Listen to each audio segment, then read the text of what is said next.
Assalamualaikum warahmatullahi wabarakatuh. Perkenalkan, nama saya Aufa Rahmawati Fana. Saya dari Tadris PSA IAIN Ponorogo. Di sini sedikitnya saya akan menjelaskan tentang sejarah dalam balutan kekuasaan Super Semar. Langsung saja membahas tentang Super Semar. Ini pada tanggal 30 September 1965, kelompok yang menanamkan dirinya Gerakan 30 September membunuh 6 jenderal, merebut kendali sementara di beberapa bagian pusat Jakarta yang mengeluarkan sejumlah keputusan atas Radio Republik Indonesia. Soeharto dan pasukannya mengalahkan G30S, dan dalam proses yang agak berlarut-larut yang berlangsung selama 6 bulan atau lebih, posisi formal Soekarno sebagai presiden negara perlahan pasti surut.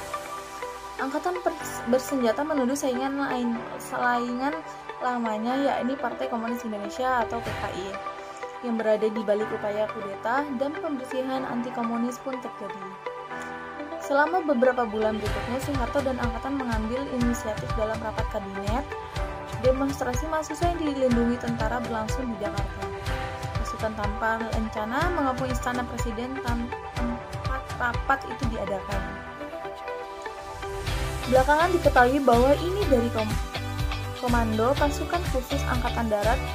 Soekarno disarankan untuk meninggalkan pertemuan dan melakukan penerbangan ke Istana Bogor. Menurut versi resmi, awalnya keluarnya Super Semar terjadi pada tanggal 11 Maret 1966. Presiden Soekarno mengadakan sidang pelantikan kabinet di Kora yang disempurnakan, yang dikenal dengan nama Kabinet 100 Menteri. Pada saat sidang dimulai, Brigadir Jenderal Sabur sebagai Panglima Pasukan Liar atau pasukan tak dikenal, yang belakangan diketahui adalah pasukan Kostrad di bawah pimpinan Mayor Jenderal Kemal Idris, yang bertugas menahan orang-orang yang berada di kabinet yang diduga terlibat G30S, diantaranya adalah Wakil Perdana Menteri. Lahirnya surat perintah 11 Maret pada tanggal 11 Maret 1966 dini hari yang menewaskan 6 orang perwira tinggi dan 1 perwira menengah TNI AD.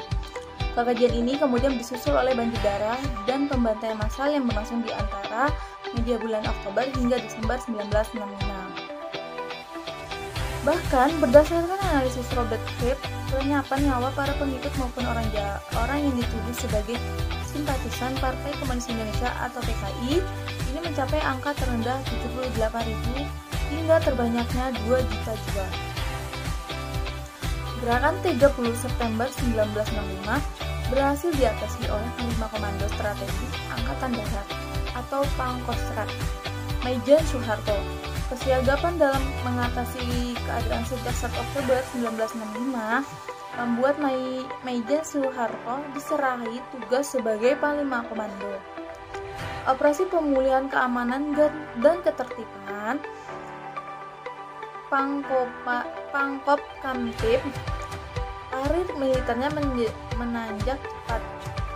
Soeharto kemudian dilantik sebagai Panglima TNI AD dengan pangkat Letjen. Hari Jumat pada tanggal 11 Maret 1966, Presiden Soekarno tengah memimpin sidang kabinet di Kora yang disempurnakan di Istana Merdeka. Tiba-tiba tersiar kabar bahwa selain demo mahasiswa, ternyata ada sekelompok pasukan tak dikenal tanpa atribut yang sedang bergerak di sekitar Monas.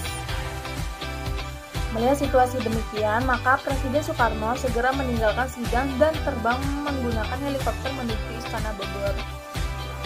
Sore harinya datanglah 3 orang jenderal yang sebelumnya telah bertemu dengan Letjen Soeharto yang tidak hadir dalam sidang kabinet karena sakit.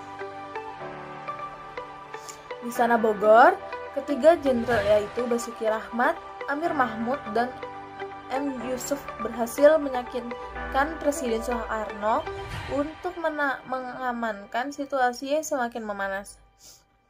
Usai surat itu ditandatangani dan kemudian diterima oleh Letjen Soeharto, jalan politik Indonesia berubah drastis. Tidak sampai 24 jam setelah ditandatangani surat tersebut, Soeharto langsung membubarkan PKI dan kemudian menangkap 15 orang menteri dan menyingkirkan orang-orang yang pro Soekarno dan lingkaran kekuasaan.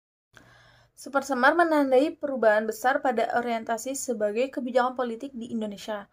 Sejak inilah secara perlahan namun pasti kekuasaan Soekarno mulai dipreteli kebijakan-kebijakan politik yang sifatnya non-teknis militer yang semestinya menjadi wewenang presiden sebagai kepala pemerintahan sejak itu.